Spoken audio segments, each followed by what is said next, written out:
యేసు రక్తమే జయం పరిచర్య ప్రైజ్ ద లార్డ్. డిసెంబర్ 17వ తేదీ 2024. ఈరోజు దేవుని వాక్యము, మరణము వరకు నమ్మకముగా ఉండుము, నేను నీకు జీవ కిరీటమిచ్చెదను. ప్రకటన గ్రంథము 2వ అధ్యాయం 10వ వాక్యము.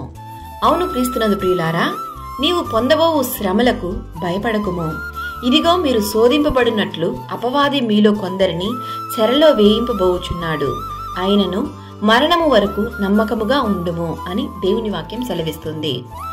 తాను శోధింపబడి శ్రమ పొందెను గనుక శోధింపబడు వారికిని సహాయము చేయగలవాడై ఉన్నాడు. శోధన సహించువాడు ధన్యుడు, అతడి శోధనకు నిలిచిన వాడై ప్రభువు తన్ను ప్రేమించు వారికి వాగ్దానము చేసిన జీవ కిరీటము పొందును. వాగ్దానము చేసిన వాడు నమ్మదగిన వాడు గనుక మన నిరీక్షణ విషయమై మనం ఒప్పుకొనిన్నది నిశ్చలముగా పట్టుకొందుము.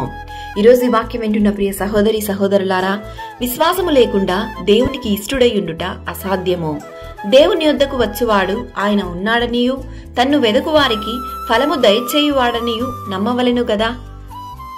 మరణము వరకు దేవుని యందలి విశ్వాసము నమ్మకము కలిగి జీవించుదము.